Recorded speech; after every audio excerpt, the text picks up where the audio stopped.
scientifiques, nous y sommes, et direction IRSEN, cet Institut national de recherche en sciences exactes et naturelles, et qui regorge plusieurs entités de recherche dans l'herbier national, qui constitue à la fois un musée et une banque de données, donc un lieu de stockage d'informations sous forme d'échantillons botaniques.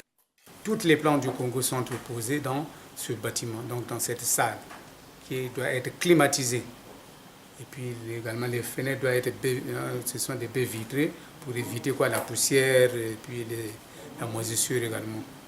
Et ces échantillons sont des plantes que nous avons fait sécher, que nous avons empoisonnées, montées également, sont rangées dans ce que vous voyez ici. Ce sont des échantillons montés dans ces armoires. Pour tout le Congo, nous sommes presque à 5000 espèces, mais peut-être qu'on on est en train d'informatiser l'herbier. Donc l'informatisation et puis la numérisation, c'est-à-dire pour qu'on soit aussi, pour que les autres 6 pays, bien les autres étudiants qui sont ailleurs, puissent connaître que au niveau du Congo, donc l'herbier du Congo, nous avons telle espèce. Donc s'ils veulent taper s'ils veulent naviguer en tout cas facilement, ils se retrouvent. On y trouve des collections d'échantillons, des plantes destinées à l'étude, une étude qui nécessite une longue période. Des échantillons mis sous presse, séchés sur des cartons blancs et légers des tailles standards, disposés à l'intérieur des phares, empilés dans les armoires verticales. On fait de la taxonomie, c'est-à-dire l'identification des plantes. Vous allez aussi vous les nommer. Vous les identifiez, vous les nommez et vous les classez. Les classez dans les armoires. Donc, par exemple, je prends le cas des plantes alimentaires. Il faut les connaître. Les plantes alimentaires, il faut les connaître. Les plantes médicinales également, il faut les connaître parce qu'il y a des firmes, des sociétés qui ont besoin des plantes médicinales.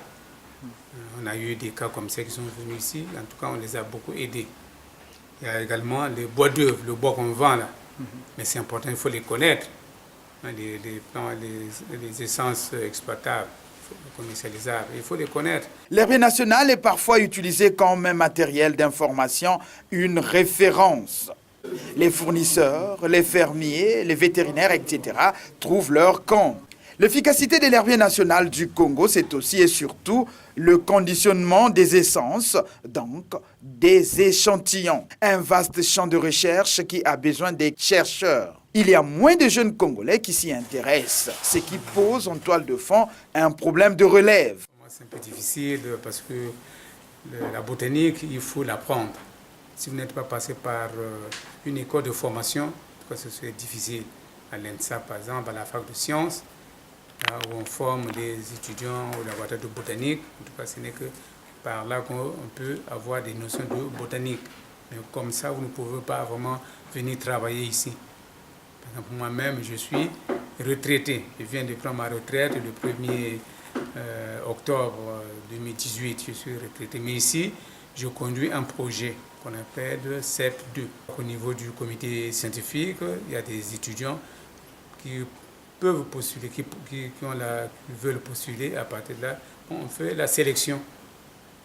Par exemple, si vous êtes passé par la fac de sciences, vous avez par exemple votre doctorat de botanique, vous pouvez venir travailler ici. Ou bien votre master, vous pouvez venir travailler ici. La licence, vous pouvez travailler ici. Mais ça dépend des catégories. Il y a les techniciens, les attachés de recherche, les assistants des attachés de recherche et les chercheurs. Bon, en dehors du professeur, on a presque personne. Parce que ceux qui sont dans le projet, nous avons seulement 2 personnes. 2 personnes, mais qui sont retraitées. Il y a Mme Okouka, qui s'occupe de l'identification et de la vérification, elle est là. Et M. Anatole Samba, qui assure le montage des échantillons botaniques. D'accord. Et puis on a 2 fonctionnaires. Mais les 2 fonctionnaires, quand ils vont rester, donc il faut recruter. Si vous ne recrutez pas, ce service risque de subir. Donc si vraiment l'État peut recruter des agents valables, des gens qui ont fait le terrain, des gens qui ont fait par exemple les écoles de formation, par exemple comme l'École nationale supérieure de foresterie, la fac de sciences, pour la faculté de botanique, en tout cas, s'ils ont bien formé, s'ils ont leur doctorat facilement, je souhaite qu'on les recrute pour qu'ils viennent renforcer le personnel ici. Le personnel ici est vieillissant.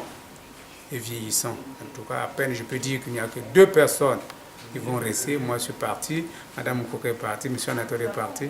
On a presque plus rien. 2 personnes, c'est même pas des chercheurs, ce sont des techniciens.